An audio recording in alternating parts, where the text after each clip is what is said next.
Have you ever felt like you're just on the outside looking in? Like you're struggling to connect while everyone else seems to get it? Well, if that sounds familiar, this is for you. We're going to dive into why connection can feel so unnatural for some of us, and more importantly, how you can actually learn the skills to build it. A viewer sent this in, and wow, it just perfectly captures that deep ache of loneliness, even when you're surrounded by people. It's this feeling that so many of us have, but we don't talk about it. This sense of being totally isolated while all the warmth and happiness is happening just on the other side of the glass. This is the core feeling we're going to tackle today. So what do we call this really profound sense of not belonging? Well, there's actually a term for it. It's called the connection wound. A connection wound, it isn't just about feeling lonely once in a while. No, this is that persistent feeling that, for many people, started way back in childhood. You might recognize it as this constant anxiety you get around other people, or maybe you're always overanalyzing every single social interaction, and you just have that nagging feeling that you're an outsider. It's the result of never really learning the fundamental skills of how to connect with others. So, why does this even happen? I mean, is it some kind of personal flaw? The short answer is no, absolutely not. And that brings us to what we can think of as the missing manual. The roots of this connection wound often trace way back to our earliest experiences. Sometimes it's from neglect or abuse, but it can also be as simple as not having caregivers who are able to model or teach these skills themselves. And neurodiversity, like having ADHD or being on the autism spectrum, can also play a really significant role in how we naturally learn to navigate the social world. And this, right here, is the most important message of all. Struggling to connect is not a flaw in your character. It's a pattern that you learned, or maybe more accurately, it's a set of crucial skills you didn't get the chance to learn. And the best part? Learned patterns can be unlearned and new ones can be built to take their place. This quote just nails it, doesn't it? Think about it this way. Most people kind of got a basic how to be social instruction manual when they were kids. But for whatever reason, you didn't. The amazing thing is, as an adult, you now get to write your own manual. It's a process sometimes called reparenting, and it's incredibly empowering. Okay, so where do you even begin writing that manual?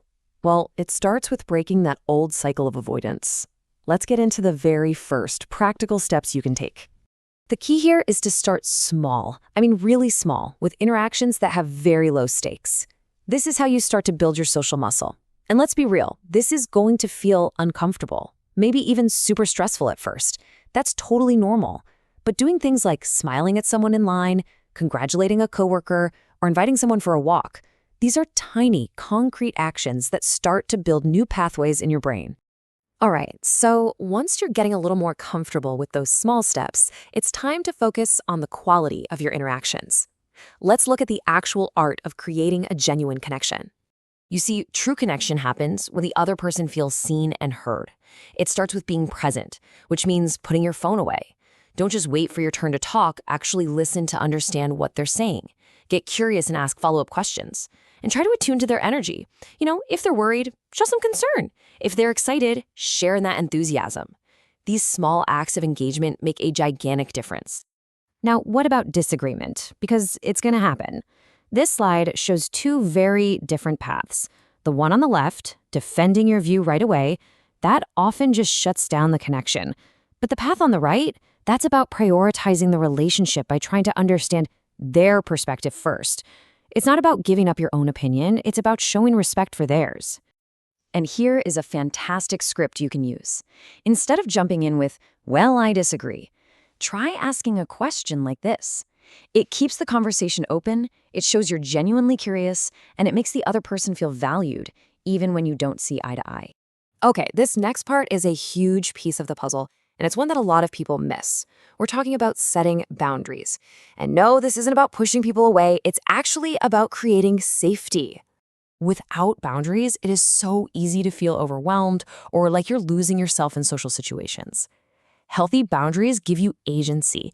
They give you back control, so you can manage interactions without burning out. They create a safe space where an authentic connection with the right people can actually happen. And setting a boundary can be so simple. You are always allowed to end an interaction. A polite, "I have to go now, but it was good seeing you," is a perfectly valid way to protect your time and your energy. No big explanation needed. Feeling overwhelmed by a certain topic? You can pause it. This phrase lets you change the subject or just take a break without creating a big conflict. It puts you right back in the driver's seat of the conversation. This boundary is perfect for protecting your autonomy from all that unsolicited advice. You know what I'm talking about. It's a polite but firm way to communicate that you've got it handled, and it reinforces that you are in charge of your own life and your own decisions. Finally, a healthy connection really needs a sense of reciprocity. Now, it's not about keeping some perfect scorecard, but over time, the give and take should feel pretty balanced, somewhere around 50-50. Sometimes you'll need more support, and sometimes they will. The key is just to be mindful and ask yourself, am I contributing to this connection in a way that feels like a positive exchange for both of us? So after all of this, what's the single most important thing to take away? That's it. It is as simple and as profound as that. And listen, this isn't just some hopeful sentiment. It is a fundamental truth. You are a part of humanity, and connection is your birthright. The skills might not have come naturally to you, but the capacity for belonging is already inside you. Learning how to connect is a journey. It's not a destination. And every journey starts with a single step. So I'll leave you with this question to think about. Looking back at everything we just covered, what is one small, manageable step you can take today to start writing your own new manual for connection?